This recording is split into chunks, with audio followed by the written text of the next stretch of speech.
Firman Tuhan berkata ayat yang ketujuh, adanya saja perkara di antara kamu yang seorang terhadap yang lain telah merupakan kekalahan bagi kamu.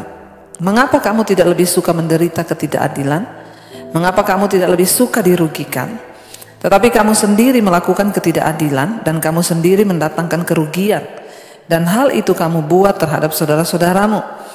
Atau tidak tahukah kamu bahwa orang-orang yang tidak adil tidak akan mendapat bagian di dalam kerajaan Allah? Janganlah sesat. Sampai di situ saudara. Saudara, hari ini kita belajar firman Tuhan ya, yang berkata saudara, Rasul Paulus berbicara menasihati ini bagi jemaat yang ada di Korintus saudara ya. Rasul Paulus menasihati jemaat yang ada di Korintus. Dia berkata kepada mereka, ya, adanya saja perkara di antara kamu itu sudah merupakan satu kekalahan ya. Dia berkata kamu ada masalah aja itu sudah jadi satu batu sandungan, kekalahan ya di antara kamu. Apalagi saudara ya, bagaimana kita bisa menjadi suratan yang terbuka, bagaimana kita bisa menjadi orang-orang yang dapat menjadi berkat ya, karena dikatakan ya, adanya masalah saja di antara kita, perkara di antara kita seorang terhadap yang lain itu sudah merupakan kekalahan. Sebagai anak Tuhan, sebagai orang percaya, tentunya kita ini harus hidup menjadi berkat.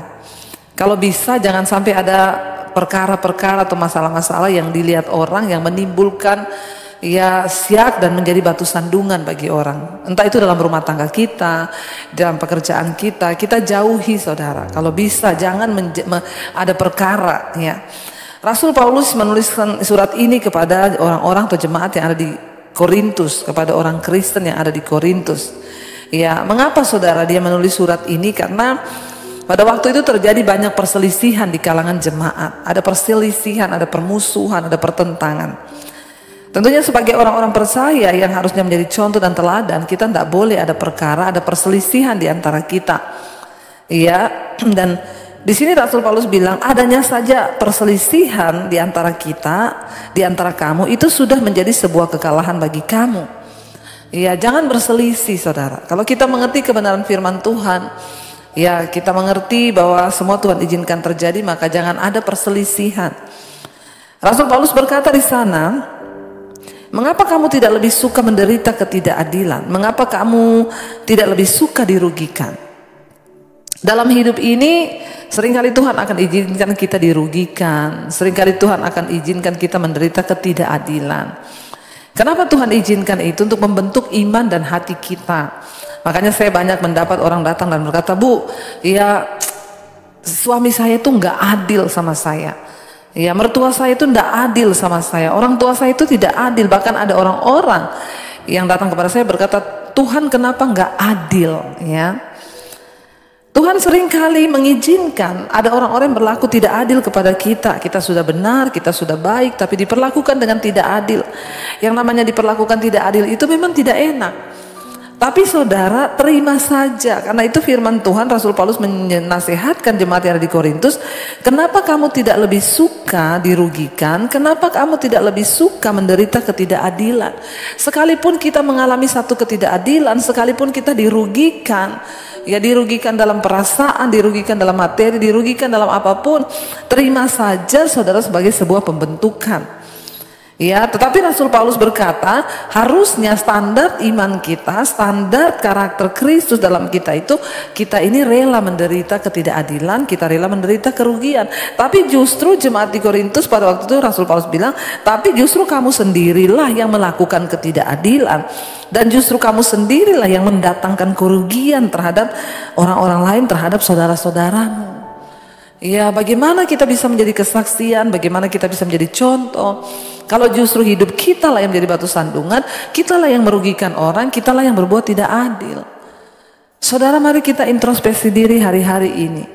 Ya, kalau kita berlaku tidak adil kepada orang, kita berlaku tidak adil kepada saudara kita, kepada teman kita, kepada siapapun, ya mari kita minta ampun dan bertobat. Jangan sampai jatuhnya nanti kita ini dikatakan oleh firman Tuhan menumpahkan darah orang yang tidak bersalah. Artinya apa? Ya karena ketidakadilan kita bisa merugikan orang lain. Mungkin kita nggak sampai membunuh orang, tapi kita membunuh karakternya, kita membunuh talentanya, kita membunuh pekerjaannya. Ya, bertobat saudara. Karena itu Rasul Paulus menasihatkan jemaat yang di Korintus, jangan kamu ada perselisihan. Ya, adanya aja perkara di antara kamu itu sudah menjadi sebuah kekalahan. Kalau bisa kita sebagai anak Tuhan, mari kita hidup rumah tangga kita menjadi berkat.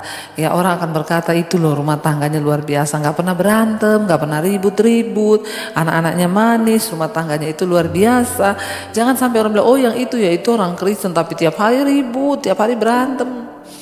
Adanya saja masalah, adanya saja perkara di antara kita itu sudah menjadi kesalahan, kekalahan dan batu sandungan bagi orang-orang di sekeliling kita. Ya, mari kita lebih suka menderita ketidakadilan, mari kita lebih suka menderita kerugian.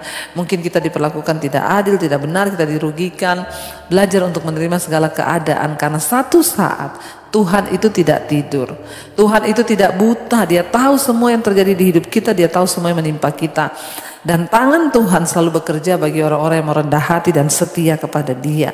Ayat yang ke-9 di sana dikatakan, atau tidak tahukah kamu bahwa orang-orang tidak adil tidak akan mendapat bagian dalam kerajaan Allah. Janganlah sesat. Setiap orang yang tidak adil, setiap orang yang merugikan orang lain pasti akan mempertanggungjawabkan.